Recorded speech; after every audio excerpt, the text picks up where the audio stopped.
Taste the Daily.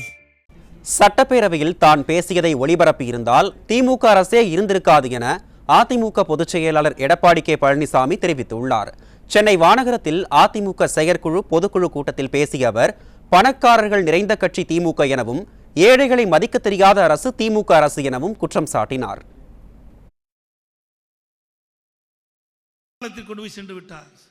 சென்றடை செய்துவிட்டு விட்டார். 3,90,000 கோடி என்று சாதாரணம் அல்ல. இப்படி கடன் வாங்கினாலும் பரவாயில்ல, அதுக்கு ஏதாவது திட்டத்தை செயல்பட்டா ஒன்றும் கிடையாது. இவர்கள் ஆட்சிக்கு வந்த பிறகு கார் பந்தயம் நடத்துறார். இதுதான் நாட்டுக்கு தேவையா? ஏங்க, பல நூறு கோடி செலவு பண்ணி நகரத்தின் சென்னை மாநகரத்தின் மைய பகுதியில் கார் பந்தயம் நடத்துறார். இவரெல்லாம் ஏழை மக்களுக்கு நன்மை செய்யக்கூடிய அரசு. சிந்தித்து பாருங்கள், கார் பந்தயம் தேவையா? பணக்காரருக்கு இருக்கின்ற அரசு திமுக அரசு, ஏழைகளை மதிக்க தெரியாத அரசு திமுக அரசாங்கம்.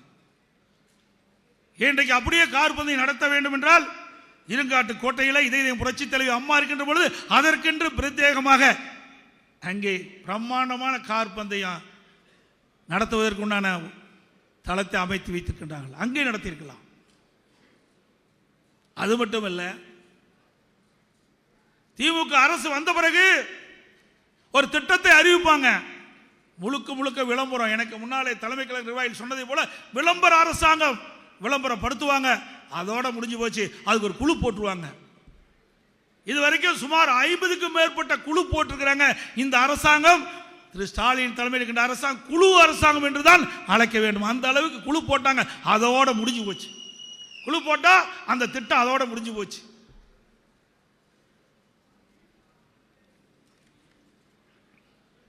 அதோட திமுக 2021 சட்டமன்ற பொதுத் தேர்தலும் போது நிறைவேற்ற முடியாத 525 அறிவிப்புகளை வெளியிட்டாங்க.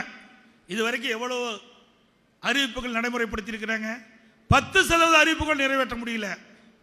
ஆனால் திரு ஸ்டாலின் பேசுகின்ற பொழுதும் சரி, திமுக கட்சி சேர்ந்த நிர்வாகிகள் அமைச்சர் பெருமக்கள் பேசுகின்ற பொழுதும் சரி, 98% திராவிட முன்னேற்ற கழக தேர்தலில் அறிவிக்கப்பட்ட அறிவிப்பு நிறைவேற்றப்பட்டது என்ற ஒரு பொய்யான செய்தி வெளிப்படுத்திட்டு இருக்கிறாங்க.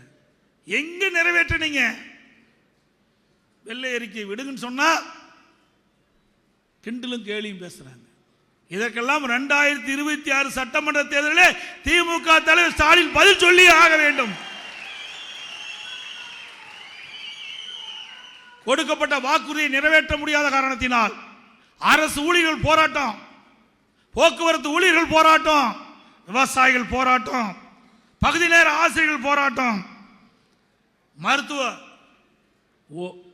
அதிகாரிகள் போராட்டம், இப்படி தமிழ்நாடு முழுவதும் கடந்த ஓராண்டு காலம் திமுக போராட்டத்தை சந்தித்துக் கொண்டிருக்கின்றது.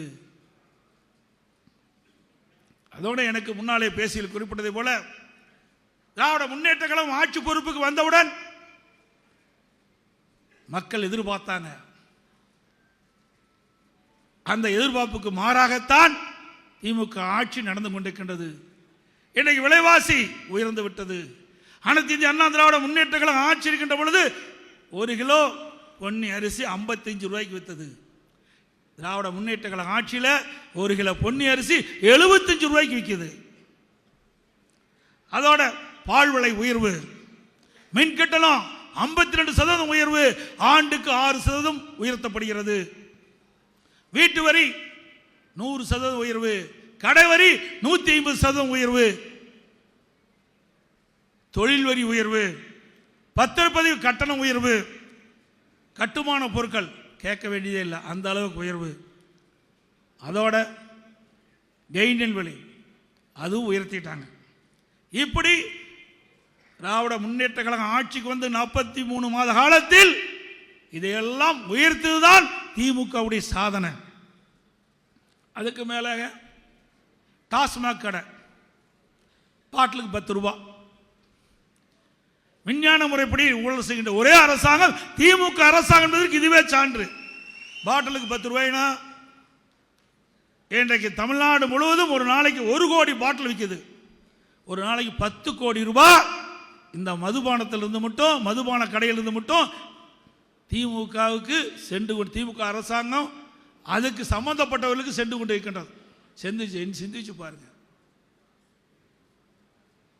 கிட்டத்தட்ட 10 ரூபாய்னா 30 நாளைக்கு 300 கோடி, வருஷத்துக்கு 3600 கோடி இந்த பாட்டிலுக்கு 10 ரூபா வாங்குவதன் மூலமாக மட்டும் திமுக அரசு ஊழல் செய்கிறது. மிகப்பெரிய ஊழல்.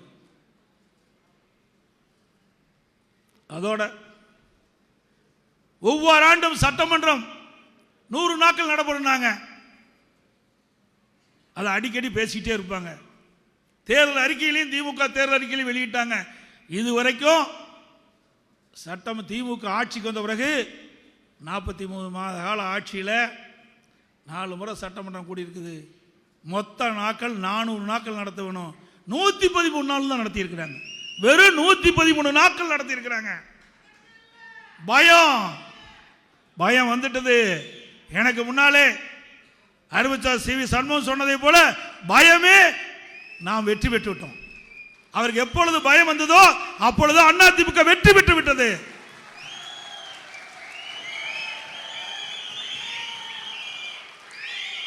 ஒவ்வொரு ஆண்டும் மழைக்கால கூட்டத்தொடர் நடைபெறும். அது எல்லா ஆட்சியிலும் நடைபெறும். ஆனால் இப்பொழுது டிசம்பர் மாதத்தில் நடந்து முடிஞ்சது. 2 நாள் நடத்தி முடிச்சிருக்கிறாங்க. 2 நாளில் நடத்தி முடித்த வரலாறு படைத்ததும் திமுக அரசாங்கம் தான். அதுவும் 2 நாளில் 1 நாள் தான் பேச விட்டாங்க. அதுவும் பிரதான எதிர்க்கட்சி அதிமுக. அதில் ஒருவருக்கு தான் அந்த வாய்ப்பு கிடைச்சது. அந்த ஒருவருக்கு வாய்ப்பு கிடைச்சது கூட 10 நிமிடம் தான் கொடுத்தாங்க. அதிமுக கட்சியை பார்த்து ஆளுகின்ற கட்சி பயம் வந்து விட்டது.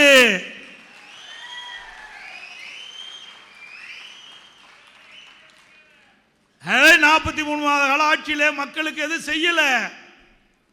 அதனால பயம் வந்த காரணத்தில் தான் இன்றைக்கு தடுமாறி கொண்டிருக்கின்றார்கள். அதோட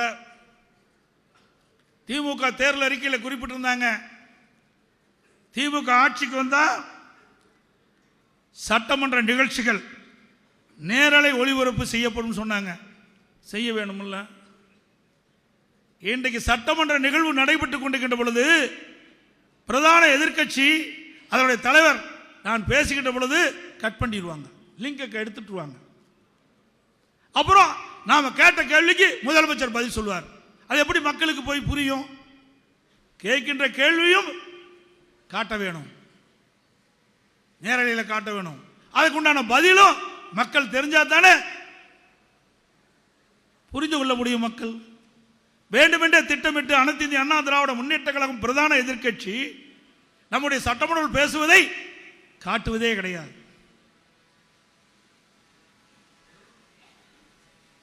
அண்மையில் பார்த்துருப்பீங்க, டங்ஸ்டன் சுரங்கத்தை பற்றி பேசணும்.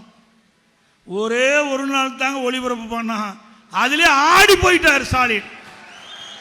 ஒரே ஒரு நாள்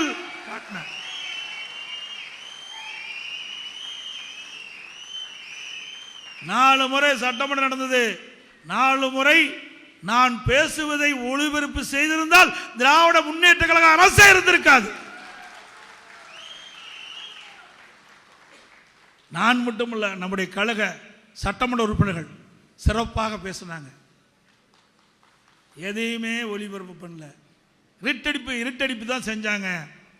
நீ எதை செய்தாலும் மக்கள் எங்கள் பக்கம் இருக்கின்றார்கள். யார் நல்லது செய்கிறார் என்பதை எண்ணி பார்க்கின்றார்கள். எந்த ஆட்சி சிறந்த ஆட்சி என்பது மக்களுக்கு தெரியும்.